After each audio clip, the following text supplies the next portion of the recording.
Dans cette partie du tutoriel, nous nous concentrerons sur la technique consistant à donner des ordres de correction en clic sur les tourelles. Comme évoqué dans la vidéo précédente, le réticule est segmenté en dots, qui représentent des mesures standards dans votre lunette. Le milliradian ou mrad est l'unité de mesure habituellement utilisée, correspondant à 10 cm à 100 mètres ou à 1 mètre à 1000 mètres. Si votre réticule possède des gradations plus détaillées, vous pourrez faire des lectures plus précises. Ici, on voit un réticule qui donne une indication tous les 2 ou tous les 5 milliradians. Il est donc possible d'indiquer au tireur une correction en nombre de clics très facilement en fonction de votre observation. Par exemple, si le tir est trop bas, de 2 dots dans cet exemple, cela signifie qu'il est trop bas de 20 clics. Il faudra donc demander au tireur de corriger son élévation de 20 clics vers le haut avec l'ordre tambour plus 20. De la même manière, si le tir est trop haut, de 1 dot dans cet exemple, cela signifie qu'il est trop haut de 10 clics. Il faudra donc demander au tireur de corriger son élévation de 10 clics vers le bas avec l'ordre tambour moins 10. Il en va exactement de même pour la dérive horizontale.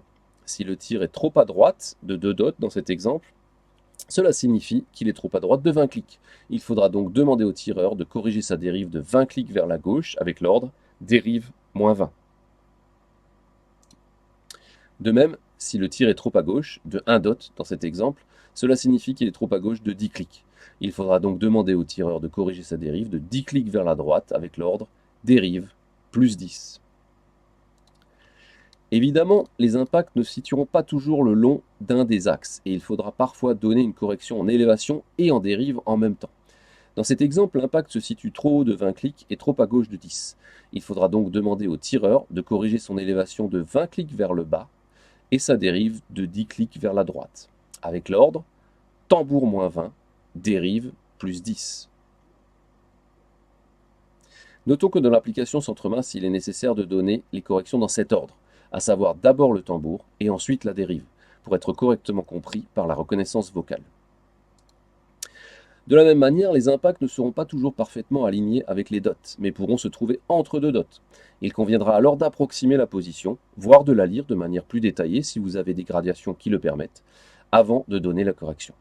Dans cet exemple, l'impact se situe trop bas et trop à droite d'environ 15 clics. Il faudra donc demander au tireur de corriger son élévation de 15 clics vers le haut et sa dérive de 15 clics vers la gauche avec l'ordre tambour plus 15, dérive moins 15. Dans la réalité, la taille des cibles peuvent varier et il est indispensable de les connaître quand vous effectuez un tir. Dans l'application centre-masse, la taille de la cible correspond à 60 cm par 60 cm et est considérée comme étant située à 1000 mètres. Cela correspond à une taille de 6 clics si on la rapporte en milliradians et la demi-cible est donc de 3 clics.